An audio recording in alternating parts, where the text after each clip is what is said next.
love story in The Shape of Water for me is all about innocence and honesty. If there's an honesty that happens with no hidden agendas, no ill intentions, nothing but pure. It's purity between Eliza and the Fishman that I get to play, and not a word spoken. You know, with no verbal dialogue. It's a heart connection that happens on film. So there's something very pure about that, not polluted with words. This is so beautiful. And I went around. I was looking around your butt and your shoulder. It was pretty cool. It was pretty amazing. And that's when you thought, wow, this movie could be really interesting.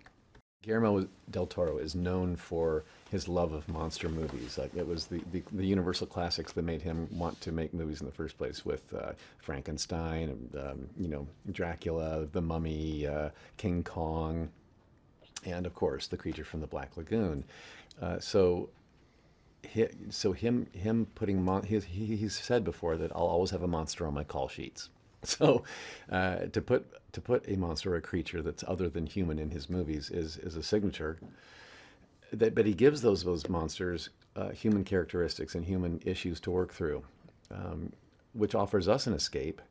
As an audience, offers us an escape to watch these monsters dealing with issues, and we get to step out of reality for a minute and go into this fantastical world, and come out of that theater a little bit empowered to face the monsters and demons in our own life, and to if we feel like an underdog, like all the underdogs that Guillermo's put on film, we get to see that an underdog can win and can find a voice and can triumph in the end.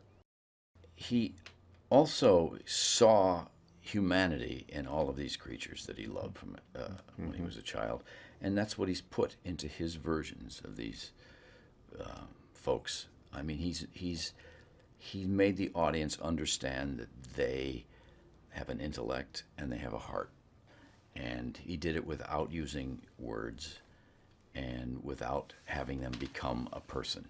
So it's pretty great. And he does it through Sally Hawkins.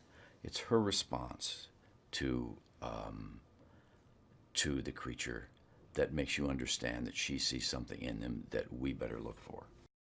The music, for me, was definitely a mood setter, or a contrast of what we were watching. Something that might be a little dark and it might have a whimsical musical note going over it. So it kind of like might take your emotions and confuse them for a minute before you find resolve. It was a beautiful way of helping push story along, I thought. Well, Alexander Desplat, when he talked about making this, writing the score for this, and he said I didn't do it on purpose. When I went back and looked at the melodies that I'd written, they do this. Mm-hmm. Like a wave. Mm-hmm. And he said it can't be drama. It has to. Well, I mean, that's the job of a composer, to find the heart of the film and help it. Mm-hmm. And it never gets in the way. It's absolutely beautiful.